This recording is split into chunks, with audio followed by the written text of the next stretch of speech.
Students, आज हम आपको हीरोन का सूत्र या विषम बाहु त्रिभुज, विषम बाहु जिसकी तीनों भुजाएं अलग अलग होती हैं उसको विषम बाहु त्रिभुज बोलते हैं, इसका क्षेत्रफल का डेरिवेशन समझाएंगे। इसका क्षेत्रफल क्या होता है? अंडर रूट एस ब्रैकेट में एस माइनस ए, एस माइनस बी और एस माइनस सी। तो अब हम इसका डेरिवेशन समझाते हैं। काफ़ी इजी है, इतना हार्ड है नहीं, थोड़ा लेंदी ज़रूर है, बाकी इतना हार्ड है नहीं, आपके इजीली समझ में बैठ जाएगा। देखो अब इसमें ये हमने एक ट्राइंगल ले लिया, एक त्रिभुज ले लिया जिसकी तीनों भुजाएं अलग अलग हैं। इस भुजा की लंबाई ए है, इस पूरी भुजा की लंबाई बी है और इस भुजा की लंबाई सी है। अब यदि हम इसका परिमाप निकालना चाहें, मान लीजिए परिमाप जानते होंगे आप, यदि किसी बहुभुज की भुजाओं की लंबाई को जोड़ दिया जाता है तो परिमाप होता है। तो इसका परिमाप क्या हो जाएगा? ए प्लस बी प्लस सी हो जाएगा, और उसको 2 से डिवाइड कर दें तो ये अर्ध परिमाप हो जाएगा, सेमी पेरीमीटर हो जाएगा ये अर्ध परिमाप। तो यहाँ से मैं 1 लिख के क्रॉस मल्टीप्लाई कर देता हूँ, 2s और a प्लस बी प्लस सी। तो यहाँ से a प्लस बी प्लस सी की वैल्यू निकल रही है 2s। देखो यहाँ ये काम आएंगी सारी, इसलिए यहाँ से क्लियर देख लो, a plus b plus c equal to 2s आ गया। अब यहाँ से मैं a की b की वैल्यू निकालूँ तो ये c इधर जाएगा तो माइनस में हो जाएगा, तो ये आ जाएगा 2s माइनस सी। अब मैं b प्लस सी की वैल्यू निकालूंगा तो a माइनस में हो जाएगा, तो यहाँ a माइनस में हो गया। अब मैं a प्लस सी की वैल्यू निकालूंगा a प्लस सी की, तो यहाँ से b माइनस हो जाएगा, ये b माइनस। ये चारों फॉर्मूले काम आएंगे अपने।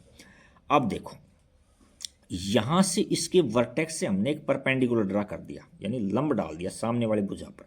तो ये 90 का है और ये 90 का है। अच्छा, अब मान लीजिए यहाँ से यहाँ तक की भुजा की जो लंबाई है फर्स्ट वाले ट्राइंगल की, इसकी लंबाई x मान लेते हैं। तो और इसकी लंबाई सेकंड वाले की लंबाई क्या हो जाएगी? पूरी b की थी, तो b में से x को कम कर देंगे, b माइनस एक्स कर देंगे, तो यहाँ से लेके यहाँ तक b माइनस एक्स हो जाएगा और यहाँ से यहाँ तक x हो जाएगा। अब इसको 1 नंबर ट्राइंगल दे दिया, इसको 2 नंबर ट्राइंगल। अब पाइथागोरस थ्योरम अपन जानते हैं कि आधार का स्क्वायर प्लस में लंब का स्क्वायर बराबर कर्ण स्क्वायर होता है। तो दोनों में पाइथागोरस प्रमेय लगाएंगे हम। तो त्रिभुज 1 में इसमें देखो पाइथागोरस प्रमेय के अनुसार ये देखो आधार है, ये लंब है और ये कर्ण है, तो आधार का स्क्वायर प्लस लंब का स्क्वायर बराबर कर्ण का स्क्वायर। तो यहाँ से हमने एच स्क्वायर की वैल्यू निकाल ली, क्या हो गया? ए स्क्वायर, ये जाएगा इधर तो माइनस का एक्स स्क्वायर, इक्वेशन नंबर 1 दे दिया।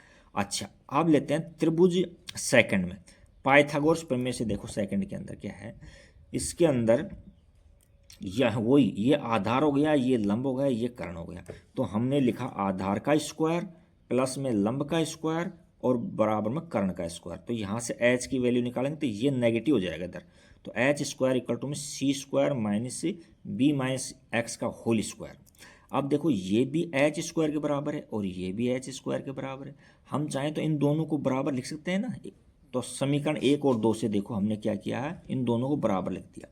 तो इसको इसके बराबर लिख दिया और इसको a माइनस बी के होल स्क्वायर से खोल दिया, तो ये क्या हो जाएगा? बी स्क्वायर प्लस में एक्स स्क्वायर माइनस 2bx हो जाएगा। तो ये इस पूरे को हमने इस तरह से लिख दिया, सी स्क्वायर माइनस ब्रैकेट में b square plus x square minus 2bx और इक्वल टू ये इक्वेशन फर्स्ट से ले लिया अपन ने। अब इसमें ब्रैकेट हटाएंगे तो अंदर वाले साइन हैं जो सारे माइनस हो जाएंगे, तो c square minus b square minus का एक्स स्क्वायर और प्लस में 2bx, एक्स स्क्वायर से एक्स स्क्वायर कट गया। अच्छा, अब यहाँ से 2bx को लेफ्ट में रखो, बाकी को राइट में दे दो, तो यहाँ ए स्क्वायर प्लस का है, ये इधर आएगा तो प्लस का हो जाएगा, ये इस साइड में आएगा तो माइनस का हो जाएगा। अब यहाँ से हम x की वैल्यू निकालेंगे तो ये 2b को डिवाइड में दे देंगे, तो ये हमारे पास x की वैल्यू आ गई। तो इस x की वैल्यू को हम समीकरण 1 में रखेंगे। देखो समीकरण 1 क्या थी, x की वैल्यू भी ये रखेंगे यहाँ ए स्क्वायर माइनस एक्स स्क्वायर। तो हम देखो x का मान समीकरण 1 में रखेंगे, तो समीकरण 1 थी एच स्क्वायर इक्वल टू में ए स्क्वायर माइनस इसका होल स्क्वायर करके, इसका होल स्क्वायर करके यहाँ रख दिया। तो अब यहाँ से हमने देखो ये उस पूरे को ए मानो माने और इसको बी मानो, तो ए प्लस ए अपॉन बी का होल स्क्वायर को हम ऐसे लिखते हैं कि ए का स्क्वायर और बी का स्क्वायर। अब यहाँ 2b का होल स्क्वायर हो गया, तो इसका स्क्वायर करेंगे तो 4ab हो जाएगा, 4a स्क्वायर बी स्क्वायर, यहाँ एलसीएम लेने पर क्या हो जाएगा? 4a स्क्वायर बी स्क्वायर हो जाएगा, यहाँ एलसीएम यहाँ जाएगा। तब इसको हम ऐसे लिखते हैं 2ab लिख सकते हैं, का 2ab का होल स्क्वायर लिख सकते हैं। तो यहाँ से हमने 2ab का होल स्क्वायर कर दिया, इसको हमने एज इट लिख दिया और यहाँ 2b का होल स्क्वायर कर दिया। अच्छा, अब यहाँ से आपको दिख रहा होगा रूट ले लेंगे तो यह पूरे पर रूट हो जाएगा, तो यहाँ तो देखो कोई नंबर है नहीं, तो ये तो 2b बच जाएगा। और यहाँ से अंडर रूट का साइन लग जाएगा। अंडर रूट का साइन लगेगा तो एक बार ये भी देखो, यहाँ ए स्क्वायर माइनस बी स्क्वायर का फॉर्मूला लग रहा है। देखो ये पूरा ए स्क्वायर मान लेते हैं, इसको हम बी स्क्वायर मान लेते हैं। तो ए स्क्वायर माइनस बी स्क्वायर का फॉर्मूला क्या होता है, एक बार हम प्लस में लिख देते हैं, एक बार माइनस में लिख देते हैं। तो इसको एक बार प्लस में लिख देंगे तो ये एज इट रह जाएगा, एक बार माइनस में लिखेंगे तो ये माइनस के साइन चेंज हो जाएंगे। तो इससे आगे देखो, इसके अंदर हम क्या करते हैं, आगे हमने किया है इसको, ये देखो यहाँ से एक बार हमने देखो अंडर रूट में ये प्लस का लिख दिया और एक बार हमने माइनस का लिख दिया, तो ब्रैकेट के अंदर ये साइन चेंज हो गए।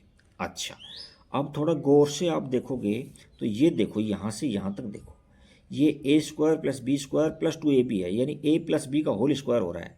तो इसको हमने लिख दिया ए प्लस बी का होल स्क्वायर और माइनस में सी का स्क्वायर। और इसमें देखो ये प्लस में है और ये दो माइनस में है, और सी स्क्वायर को मैं पहले लिख दिया, मैंने देखो सी स्क्वायर को पहले लिख दिया, फिर यहाँ माइनस का स्क्वायर ए स्क्वायर लिखा, फिर माइनस का बी स्क्वायर और प्लस का 2ab लिखा। तो माइनस कॉमन लिया तो यहाँ हो गया a square plus B square minus में 2ab हो गया, इतना हो गया। अब ये देखो ए माइनस बी का होल स्क्वायर हो रहा है, ये कि ए माइनस बी का होल स्क्वायर हो रहा है। तो ए माइनस बी का होल स्क्वायर कर दिया इसकी जगह और सी स्क्वायर जगह ये रख दिया, अपॉन में 2b, क्योंकि रूट ले लिया ना, यहाँ 2b रूट ले लिया था अपन। अच्छा, अब क्या करेंगे, दोबारा से गौर से देखो, ये देखो ए और ये बी, यानी ए स्क्वायर माइनस बी स्क्वायर का फॉर्मूला लग रहा है दोनों में, ए स्क्वायर माइनस बी स्क्वायर का। तो एक बार प्लस कर दो और एक बार माइनस कर दो, तो एक बार प्लस कर देंगे इसको, देखो ए प्लस बी और प्लस का सी लिख दिया, और एक बार माइनस में ए प्लस बी माइनस में सी लिख दिया। और यहाँ से देखो ये एक बार प्लस लिख दो और एक बार माइनस लिख दो, तो सी और यहाँ प्लस लगाओ ए माइनस बी, और सी माइनस में ए प्लस बी लगा दो, यहाँ से ए प्लस बी लगा दो यहाँ से। तो एक बार प्लस में लिख दिया और एक बार माइनस लिख दिया, अपॉन में 2b, बस अपना काम हो गया। 99% क्वेश्चन आपका हो चुका है। अब मैंने आपको जो फर्स्ट में समझाई थी आप ये ABC वगैरह काम आएंगे, तो वो देखो, अब आप ये यहाँ से देखो, मैंने ये समझाया था ये काम आएंगे सारे। देखो तो मैंने A प्लस बी प्लस सी की जगह क्या बताया था आपको, 2s बताया था। तो देखो A प्लस बी प्लस सी की जगह मैंने 2s लिख दिया, ये यहाँ से थोड़ा गौर से ये देखो। अच्छा, अब A प्लस बी की वैल्यू निकालना बताया था मैंने कि A प्लस बी की वैल्यू 2s माइनस सी होता है। तो 2s माइनस सी यहाँ रखेंगे, माइनस का सी यहाँ है तो 2c हो जाएगा, 2s माइनस 2c हो गया। अच्छा, अब आगे देखो, यहाँ से a प्लस सी की वैल्यू निकालेंगे, तो यहाँ देखो a plus 2s minus B है और ये b एक यह है, तो 2s माइनस 2b हो गया। इसी प्रकार से यहाँ देखो b प्लस का है और c भी प्लस का है, ये माइनस का है, तो इसको b plus c minus a लिख सकते हैं। तो b प्लस सी की वैल्यू यहाँ से देखो, b प्लस सी की वैल्यू 2s माइनस a है और एक ये a है, तो माइनस का 2a हो गया, तो 2s माइनस 2a हो गया, अपॉन में 2b। तो अब देखो, अब तो मोस्टली हो चुका है अपना, कोई दिक्कत है ही नहीं। अब तो पहली क्लास का बालक कर देगा इसको। देखो यहाँ 2 है, यहाँ 2 कॉमन आ रहा है इस ब्रैकेट में से, इस ब्रैकेट में से 2 कॉमन आ रहा है, इसमें से 2 कॉमन आ रहा है। तो हमने 2 यहाँ से ले लिए, 2 यहाँ से, 2 यहाँ से, 8 2 16 हो गया अंदर अंदर। अच्छा, और ये ऐसे यहाँ s माइनस सी बच जाएगा, s माइनस बी बच जाएगा, s माइनस ए बच जाएगा। देखो यहाँ मल्टीप्लाई करने पर हमको 16 मिले थे, 16 का रूट लेंगे तो 4 आ जाएगा, 4 बाहर ले लिया हमने, रूट से बाहर ले लिया 4 को, और अंडर रूट यहाँ s बच गया, यहाँ ये बच गया, तो उनको व्यवस्थित कर लिया। मल्टीप्लाई में है तो याद करने की सुविधा की दृष्टि से हमने s माइनस ए लिख दिया, तो और फिर s माइनस बी लिख दिया और s माइनस सी लिख दिया, अपॉन में 2b। अच्छा, इसके बाद में त्रिभुज का क्षेत्रफल हम जानते हैं कि 1/2 आधार गुना ऊंचाई होता है। तो ऊंचाई हमने निकाल ली, आधार का हमको पता है, तो 1/2 आधार हमारा b था, अपॉन में 2 ये फॉर्मूला का है, 1/2 ये फॉर्मूले का है, आधार b है। अच्छा, और ऊंचाई हमने ये निकाल ली 4/2b, यहाँ से यह देखो, और अंडर रूट में पूरा ही देखो, इतना इतना पार्ट है ना, ये पूरा कट गया। देखो ये b से b कट गया, ये 4 से ये 4 कट गया, तो इतना बच गया बस मात्र। तो यही त्रिभुज का क्षेत्रफल है। अतः विषम बाहु त्रिभुज का क्षेत्रफल क्या हो जाएगा, under root s minus a, s minus b और s माइनस सी है, जहाँ s क्या है, a plus b plus c by 2 है। उम्मीद करता हूँ कि आपको ये समझ में बैठ गया होगा। इसको बार बार देखा, 1-2 बार देखने के बाद में आराम से हो जाएगा, ज़्यादा हार्ड है नहीं, 1-2 फॉर्मूला काम आए हैं इसके अंदर, बाकी तो आपको सब आते ही थे इसमें। और thank you for watching video, like and subscribe, बहुत मेहनत की है।